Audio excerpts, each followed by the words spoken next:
Idi March 11, nakikoordinate ka namin nga iti barangay officials ti barangay Silam. And then napantayo mismo iti site niya to conduct inspection. During that time, nakita tayo ngayon nga ado dagikuan iti karton niya nga naglaon kadag iti da broken glass. Now idi March 14, iti nga nag-ayap tayo iti kakadwa inya tapno kastaket kitaan tayo kumasikulmatan tayo no dati possible traces no anati nagapuan na nagitoy da nga broken glass. Unfortunately, edi in the cover tayo dagitoy da actually tinukatan tayo dagitoy da karton niya kat awan iti nakita tayong possible na mangitongda no anaman ti nagapuan na dagitoy da. So nanagyan ngamin dagitoy da iti nagado niyang karton. Inti narami tayo tapnuhan nga mamagyan iti lugar and then to properly manage dagitoy da nga basura nga na-dispose iti nga lugar kat in recover tayo dagitoy da. Tapno at least kat malinisan and then maipan iti gusto nga maikargaan na.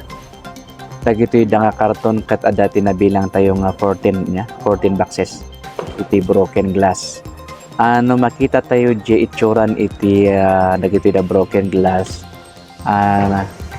na butak namin isunan nga inya han tayo nga maibaga nga dati kat nagapu iti may isang auto glass or aluminum supply taawan ti makita tayo ngayon nga naputad iso na iti sharp object talaga nabutak namin dagitoy da. Possible nga dagitoy da kat baka nagapu iti may isang structure nga nagsukatanda. Iya istilon iti panakabutak dagitoy da nga glasses. Sir, kasi ano kadakal day carton medium size? Medium size dagitoy da, ma'am. Yes, ma'am. In recover tayo and tayo in kali ijay landfill tayo matlang dihanan nga mahal out tayo niya. Nag-i-identify tayo iti may isang area tapno kastaket mai-manage nga kosto. Sir, first time ba dahil nga nangyari dito yung munisipyo tinatawag? For broken glass, first time, ma'am. Ngam no dagitoy na illegal dumping, dado mga klasin iti basura actually nagadon nga instances nga iji nga area kat ado iti naibulbul na nga basura.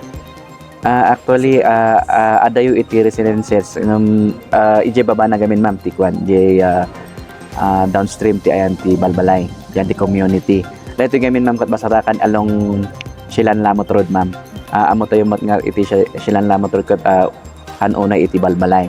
So nga dito iti gundawayan dagitoy da agar-aramid iti madi nga ibirok da dagitoy da lugar nga unay nga bisita iti tao. Yes, ma'am, adamo ti ordinansa tayo inya nga mabalin nga i-impose tayo kanyada no adda iti matilong violator or ma-identify tayo di tao nga nang aramid. But for this case kami, ma'am, di ako man tayo nga awan piman iti possible nga or traces nga mangipakita no dahil nga basura kat ay natin nagtaudan na. When it comes to penalty, ada dageda illegal dumping, dageda. Okay? So mati sumrakan na di ma-impose kanyada nga no nag-violate daw. If ever man nga matilo tayo isuda. For small volume iti basura nga magapu iti household, iso di iti i-manage tayo. But for the voluminous nga magapu iti shop, at iti sabali nga mang-regulate kanyada. Other offices nga mang-regulate kanyada. Nya like ni EMB. Dagitoy dakat hanga mainay actually kanya tayo. Yeah, iso nga dati accredited hauler ko man dagitoy da kasya. Actually nakikoordinate kami ije kakadwa tayo from Tuba. Awan nga ti similarity na ije karton nga nausar kinjay broken glass. Nag-send kami, ma'am, iti picture piman through the office of Ma'am Rochelle ng ko na edi pinag-compare na kat sa bali DJ nausar nga karton, ma'am.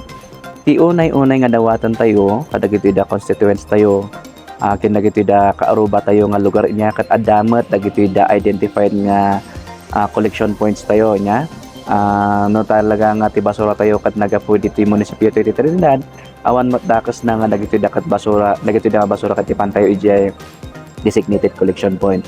Amon gamin matlang dagitoy da shops nya shop owners proprietors ti pang na kas ano nga i-manage dagiti da klasin iti basura nga kakaroon dagiti dakat hazard nya narigat mat nga dagiti dakad adon iti basura ket ipantayo ijay anti collection point. So amin mat mamatiak nya nga dati regulasyon na kadagiti da nya nga before ag-secure da iti permit, the necessary permit ket maibaga kanya da mainformaran da iti proper management na nakadagiti da nga klase iti basura. And then dinawat mi mat lang niya ti tulong dagiti da barangays niya nga strengthen di panag ronda tapno maiwasan ti kasting klaseng iti illegal activities.